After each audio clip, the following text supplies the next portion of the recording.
दुनिया के ताकतवर कंट्रीज के लीडर्स जिनके बारे में आप आए दिन न्यूज में देखते हैं। आज हम आपको बता रहे हैं दुनिया के ऐसे ही चंद ताकतवर लीडरों की अजीब आदतों के बारे में जो शायद आपको पता नहीं है।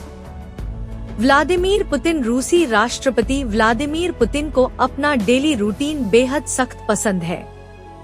पुतिन रात में लंबे वक्त तक काम करना पसंद करते हैं और दोपहर से कुछ वक्त पहले वह सोकर उठते हैं। नाश्ते के लिए वह पनीर, दलिया या अंडे का आमलेट और फलों का जूस लेते हैं। इसके बाद काफी पीने के बाद वह 2 घंटे स्विमिंग करते हैं, फिर वेट लिफ्टिंग करते हैं। उसके बाद गर्म और ठंडे पानी से शावर लेते हैं। Angela Merkel. जर्मनी की पूर्व चांसलर एंजेला मर्केल ने अपनी जिंदगी के 35 साल कम्युनिस्ट ईस्ट जर्मनी में गुजारे। वहां जरूरी चीजों की कमी की वजह से स्टोर में लंबी लंबी कतारें लगी रहती थी।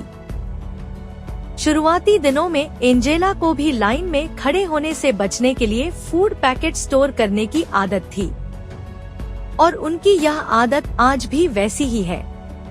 एंजेला अब भी खाना जमा करती हैं और वह ऐसी चीजें भी खरीदती हैं जिसकी उन्हें हकीकत में जरूरत ही नहीं होती है। दलाई लामा। तेंजिन ग्यात्सो 14वें दलाई लामा है। उन्हें लंबे वक्त से घड़ियों के काम करने के तरीके में गहरी दिलचस्पी थी। उनकी अजीब आदत यह है कि उन्हें एक घड़ी से बेहद लगाव है। वह इस घड़ी का बहुत ध्यान रखते हैं। वह इस घड़ी के पार्ट्स खोलते हैं और फिर उसे दोबारा जोड़ते रहते हैं। यह घड़ी उन्हें पूर्व अमेरिकी राष्ट्रपति बराक ओबामा ने तोहफे में दी थी।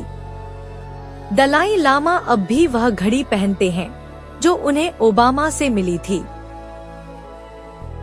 नरेंद्र मोदी। भारत के प्रधानमंत्री नरेंद्र मोदी को बच्चों के कान मरोड़ने या खींचने की अजीब आदत है। नरेंद्र मोदी को बच्चों के साथ काफी घुलता मिलता देखा गया है। बच्चों के साथ पीएम मोदी की ऐसी बहुत सी तस्वीरें हैं जिनमें एक कॉमन चीज है।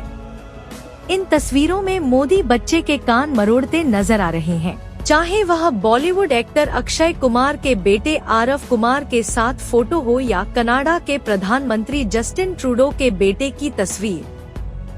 कैसा लगा आपको ये वीडियो? हमें कमेंट करके जरूर बताइए। हमारे चैनल को सब्सक्राइब और इस वीडियो को शेयर जरूर करें। खुदा हाफिज।